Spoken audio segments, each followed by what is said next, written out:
नमस्कार, मैं हूं आपके साथ अंकिता पाल। ब्यूटिंग की शुरुआत करते हैं। बीजेपी प्रदेश प्रवक्ता महेंद्र धर्माड़ी ने सुक्खू सरकार को झूठ की सरकार बताते हुए कहा कि विधानसभा में अपने वादे से मुकरकर सुक्खू सरकार ने प्रदेश के लाखों पढ़े लिखे बेरोजगार युवाओं के साथ में विश्वासघात किया है, जो अत्यंत ही निंदनीय है। उन्होंने ये भी कहा कि विधानसभा चुनावों के दौरान कांग्रेस के प्रदेश और राष्ट्रीय नेताओं ने कांग्रेस की सरकार प्रदेश में बनाने के लिए भी पहली कैबिनेट में 1 लाख सरकारी नौकरियां देने की गारंटी प्रदेश के बेरोजगार युवाओं को दी थी। अब सरकार झूठ के सहारे सत्ता प्राप्त करने के बाद अपनी चुनावी गारंटी को पूरा करने से पीछे हट रही है, जो प्रदेश के बेरोजगार युवाओं के साथ एक भद्दा मजाक है। वहीं आज प्रदेश के युवा नौकरी की मांग को लेकर सड़कों पर हैं। एक ओर सरकारी क्षेत्र में भर्तियां नहीं हो रही और दूसरी ओर सरकार के उद्योग विरोधी निर्णयों से भी प्रदेश के उद्योग पलायन करने को मजबूर हो गए हैं और सरकार के संरक्षण में प्रदेश के औद्योगिक क्षेत्रों में भ्रष्टाचार अपने चरम पर है। कांग्रेस के नेताओं ने विधानसभा चुनावों में गांव-गांव, गली-गली जाकर के ये वायदा किया था कि हम सरकारी क्षेत्र में हर साल 1 लाख रोजगार देंगे, लेकिन सरकार अपने वायदे से मुकर गई है। जो प्रदेश के बेरोजगार युवाओं के साथ सरकार का भद्दा मजाक है। आज हिमाचल प्रदेश में उद्योग पलायन कर रहे हैं और सरकारी और प्राइवेट सेक्टर में युवाओं को रोजगार की कोई भी संभावना नहीं है। तो वहीं हिमाचल प्रदेश सरकार ने शहरी क्षेत्र में इंफ्रास्ट्रक्चर डेवलपमेंट के लिए अलग से फंड का प्रावधान किया है, क्योंकि ये क्षेत्र नगर निगम के दायरे में आते हैं और ऐसे में विधायक प्राथमिकताओं के तहत नाबार्ड, मनरेगा, PMGSY और आवास योजनाओं के तहत इन क्षेत्रों को फंड नहीं मिलता है, जिस वजह से विकास कार्य करने में कुछ परेशानियां भी सामने आ रही हैं। और जिसे देखते हुए सरकार ने अलग से अर्बन इंफ्रास्ट्रक्चर डेवलपमेंट फंड का प्रावधान किया, जिससे शिमला नगर निगम के अलावा मंडी, सोलन, धर्मशाला को भी फायदा मिलेगा। शिमला शहरी हरीश जनरथा ने भी कहा कि शिमला के लिए सरकार ने 122 करोड़ रुपए से सर्कुलर रोड को चौड़ा करने का बजट प्रावधान किया है, जिसमें से इस बार के बजट में 40 करोड़ रुपए जारी कर दिए गए हैं, जिससे ट्रैफिक से निजात मिलेगा। छोटा शिमला नवबहार से IGMC तक टनल बनाने का भी प्रस्ताव है। और वहीं हरीश जनरथा ने भी सरकार के फैसले का स्वागत करते हुए कहा कि अर्बन इंफ्रास्ट्रक्चर डेवलपमेंट फंड के तहत में शिमला शहर को कंजेक्शन से राहत देने के लिए सरकार कदम उठाने का कार्य कर रही है, जिससे सड़कों को चौड़ा करने, टनल बनाने और साथ ही लिफ्ट के पास सबवे निर्माण, लोअर बाजार की ओवरहेड तारों को अंडरग्राउंड करने सहित अन्य डेवलपमेंट के कार्य किए जाएंगे। गरीबों के लिए शहर में आवास बनाने के लिए आवास प्रोजेक्ट पर काम चल रहा है। तो उस बजट में जो शिमला शहर के लिए हमें मिला है, मैं उसके लिए भी सीएम साहब का बहुत बहुत धन्यवाद करना चाहता हूं। खास करके जो हमारा एक सर्कुलर रोड है, जो आपका बस स्टैंड से बस स्टैंड तक वाया छोटा शिमला, संजौली, फिर वहां से लकड़जार, तारा हॉल, विक्ट्री टनल और वापस बस स्टैंड तक पूरा सर्कुलर रोड में 122 करोड़ का जो हमारी DPR बनी थी, उसमें उस पर उन्होंने वो मान गए हैं और उसके लिए उसको स्वीकृत किया गया है। और अभी मुझे उसमें इस शहर के लिए 40 करोड़ की धनराशि इस बजट में प्रोविजन रख ली गई है, उसके लिए मैं धन्यवाद करना। खबर मंडी से, जहां के नवाही वार्ड के जिला परिषद सदस्य और सरकाघाट विधानसभा क्षेत्र के बतौर निर्दलीय प्रत्याशी चुनाव लड़े मुनीश शर्मा के नेतृत्व में प्रतिनिधिमंडल ने उपायुक्त मंडी के माध्यम से PM को बलघाटी में प्रस्तावित अंतर्राष्ट्रीय हवाई अड्डे के निर्माण के प्रोजेक्ट को जाहू क्षेत्र में स्थानांतरित करने के लिए हजारों हस्ताक्षरों सहित मांग पत्र भेजा है। मुनीश शर्मा ने 77 दिनों में 300 से अधिक गांवों में भी घर घर जाकर जनता से इस मुद्दे पर संवाद किया और उनके हस्ताक्षर लिए हैं। उन्होंने ये भी कहा कि बल क्षेत्र ऐतिहासिक रूप से कृषि क्षेत्र कर रहा है और जिसे मिनी पंजाब के नाम से भी जाना जाता है, जिसमें मुख्य रूप से सब्जी उत्पादन होता है। और ये भी कहा कि ये कृषि योग्य भूमि है, इसलिए बल घाटी की अत्यंत उपजाऊ भूमि का हवाई अड्डे के निर्माण के लिए अधिग्रहण करना तर्कसंगत है और साथ ही न्यायपूर्ण नहीं है। घाट विधानसभा क्षेत्र की जनता के हजारों सिग्नेचर हमने मंडी उपायुक्त के माध्यम से देश के माननीय प्रधानमंत्री श्री नरेंद्र मोदी जी को मांग पत्र सहित भेजे। मांग पत्र इस बात का कि जो हिमाचल प्रदेश में एक बड़ा महत्वपूर्ण बड़ा प्रोजेक्ट अंतर्राष्ट्रीय हवाई अड्डे का है, इसको लेकर जो भी बल में इसको लेकर पिछली सरकार चाहती थी कि ये बल में इसको बनाया जाए, जहां पर तो वहीं हिमाचल प्रदेश विधानसभा का बजट सत्र चल रहा है और वहीं जल रक्षक संघ ने चौड़ा मैदान में अपनी मांगों को लेकर धरना प्रदर्शन भी किया है। संघ का भी कहना है कि सरकार ने उनके वेतन में बजट में महज 300 रुपए की बढ़ोतरी की है, जो कि ना के बराबर है, और वो मांगों को लेकर पहले भी कई बार सीएम से मिले हैं, और लेकिन हर बार केवल आश्वासन ही मिला है। जल रक्षक संघ के प्रदेश अध्यक्ष रूपलाल ने बताया कि उनका मानदेय मात्र 4500 रुपए है, जिसे केवल 300 रुपए बढ़ाया गया है। महंगाई के दौर में ये बहुत कम है, और इसके साथ ही जल रक्षकों ने भी अनुबंध के अंतर्गत सेवा काल का समय 12 साल से घटाकर कम करने की अपनी मांग पहले भी सरकार के समक्ष रखी है, लेकिन उनकी मांगों को अनसुना किया गया है। उनमें से कई कर्मचारी 12 साल कार्यकाल पूरा कर चुके हैं, लेकिन उनको अभी तक अनुबंध पर नहीं लिया गया। वहीं प्रदेश में 6000 जल रक्षक हैं, और ऐसे में प्रदेश सरकार और जल शक्ति विभाग ने जल्द से जल्द उनको अनुबंध पर लाकर उन्हें पूर्ण रूप से जल शक्ति विभाग के अधीन किया जाए। उन्होंने ये भी कहा कि मुख्यमंत्री आश्वासन दें, अन्यथा वे लगातार धरने पर बैठे रहेंगे। काफी लंबे समय से सरकार के समक्ष अपनी आवाजें उठा रहे हैं, पर आज तक जो है हमारी मांगों पे कोई गौर नहीं हो पाया है।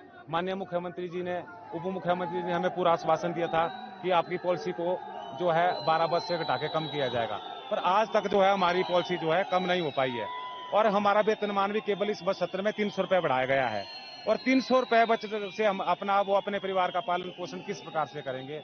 इसलिए हम जो है सारे हिमाचल के तरफ से यहाँ पे इकट्ठे हुए हैं। पहले भी आप कई बार जो है इसलिए तो सरकार ने हमें जो है मीठी गोली देकर जो है भेज दिया। हमसे कहा गया था कि आपका अभी बहुत जल्द ही महीना 2 महीना में उचित पॉलिसी बनाएंगे। हमारा जो कॉन्ट्रैक्ट पे आने का टाइम पीरियड है वो 12 वर्ष का है, और हमारे 12 वर्ष से भी ऊपर जल रक्षक हो चुके हैं। तो वहीं सरकारी अस्पतालों में चिकित्सकों की पेन डाउन स्ट्राइक का आज चौथा दिन है। 12 बजे के बाद चिकित्सक ओपीडी में सेवाएं दे रहे हैं, और जिससे मरीज काफी परेशान है। सोलन, सिरमौर और शिमला जिले के कुछ क्षेत्रों के मरीज भी सोलन क्षेत्रीय अस्पताल इलाज करवाने आते हैं, लेकिन वे मरीज समय पर चिकित्सकों के न मिलने से 2-2 दिनों तक अस्पताल के इलाज के लिए तरस रहे हैं। भीड़ इतनी है कि एक दिन में मरीजों का चेकअप नहीं हो पा रहा। लोगों को भारी भरकम किराया भी खर्च कर अस्पताल बार बार पहुंचना पड़ रहा है। लोगों ने भी सरकार से मांग की है कि या तो सरकार डॉक्टरों को समय पर बिठाए, अन्यथा उनकी मांगों को पूरा करे, ताकि मरीज परेशान ना हो। हमारे संवाददाता से बात करते हुए पीड़ित ने भी अपनी व्यथा बताते हुए कहा कि वे बीते 2 दिनों से उपचार करवाने के लिए भटक रहे हैं। वहीं डॉक्टर एसोसिएशन सोलन इकाई के अध्यक्ष डॉक्टर कमल अटवाल ने भी बताया कि उनकी एनपीए सहित कई अन्य मांगे हैं। साथ ही कहा कि यदि उनकी मांगे पूरी नहीं की जाती हैं तो वे 5 मार्च के बाद में पूर्णतया ओपीडी बंद कर देंगे और केवल आपातकालीन सेवाएं ही जारी रखेंगे। जी से आई है, मुझे शुगर की बीमारी है। परसों आई तो सारा दिन बैठकर चली गई, फिर डॉक्टर नहीं आए। आज फिर आई है सुबह की। इतनी दूर से आना है, पैदल आना, 3 व्हीलर नहीं मिलते, कुछ भी बुढ़े हुए हम। तो रोज की बात है ये स्ट्राइक की। या इनकी मानना चाहिए, इनको बैठाओ फिर किसी न किसी को लाकर। भूखे प्यासे कब तक बैठे रहे हम लोग। हम सिलाई से आए हुए इलाज कराने के लिए, कल से धक्के खा रहे हैं। हमारे को अभी तक डॉक्टर नहीं मिले यहाँ पर, और लाइनों में लगते हैं, फिर 11-12 बजे के बाद फिर जाना पड़ता है। तो इतनी दूर से आके भी इतना किराया देकर, इतने टाइम गवा के भी हमारे को इलाज नहीं करवा पा रहे हैं। सांस प्रॉब्लम है, किसी भी टाइम कुछ भी हो सकता है। मैं मशीन छोड़ के आया हुआ घर से, रही कोई नहीं यहाँ बैठा हुआ, ना यहाँ ना कमल। होने चाहिए डॉक्टर एक तो चाहिए कम से कम कोई बैठा।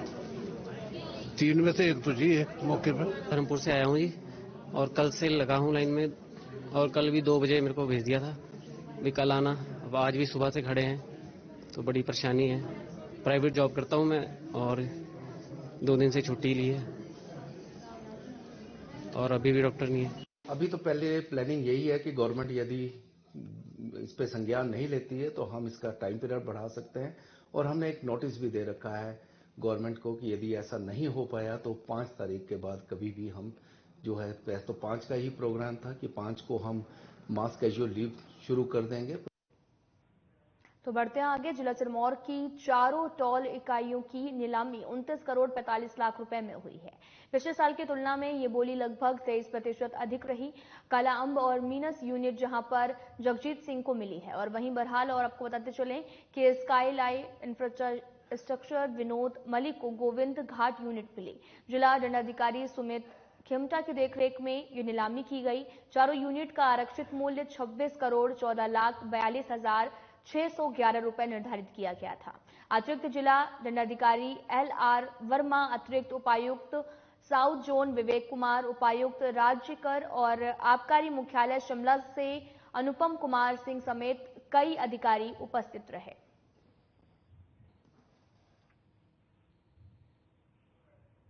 आपको बताते चलें कि चारों टॉल यूनिट डीसी की देखरेख में संपन्न हुई नीलामी। आप तस्वीरें भी देख सकते हैं जो कि सिरमौर से हैं, जहां पर डीसी की देखरेख में नीलामी की प्रक्रिया को पूरा किया गया है।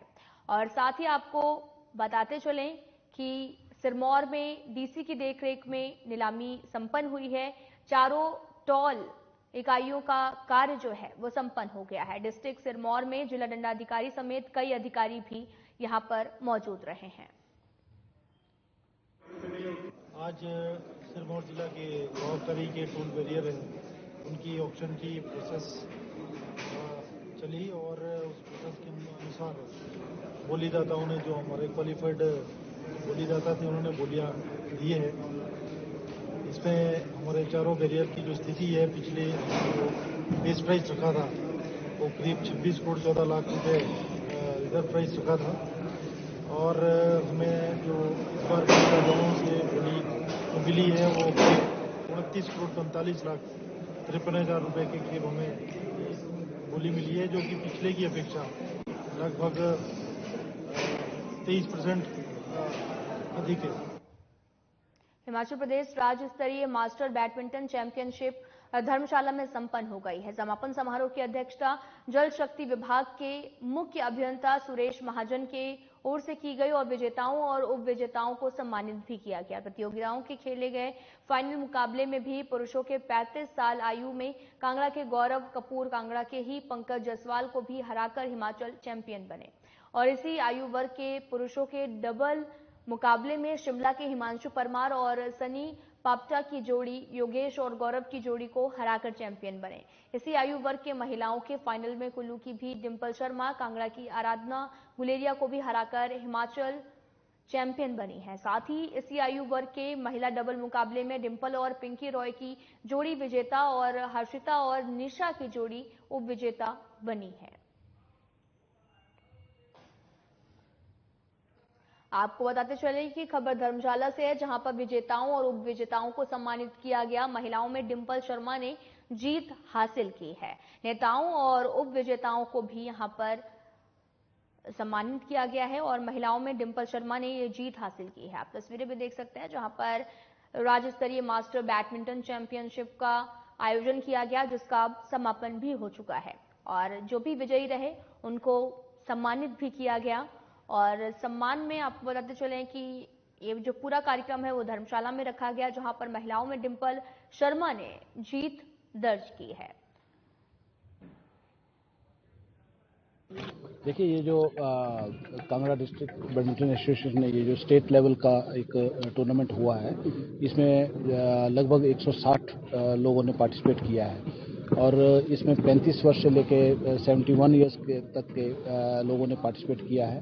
इतनी बढ़िया और इतनी अच्छी प्रतियोगिता जो है वो यहाँ हमारे धर्मशाला में आयोजित की गई है, और जिस तरीके से इसका आयोजन और जितना बढ़िया इंतजाम के साथ और जितने अच्छे तरीके से इसका आयोजन किया है, ये बड़े गर्व की बात है। और ये सब यहाँ की जो मैनेजमेंट है, सारे पदाधिकारी हैं, जो वाइस प्रेसिडेंट हैं, जो प्रेसिडेंट हैं, जो ये सारे बैडमिंटन एसोसिएशन है, जिस तरीके से इन्होंने इसका आयोजन किया गया है, ये सब लोग एक बधाई के पात्र तो है ही हैं, और लेकिन हमारे धर्मशाला के लिए ऐसा आयोजन करवाना ये एक हमारे इस एरिया के लिए बहुत बड़ी है, जिससे बच्चों को, हमारे आने वाली जनरेशन को प्रोत्साहन मिलेगा।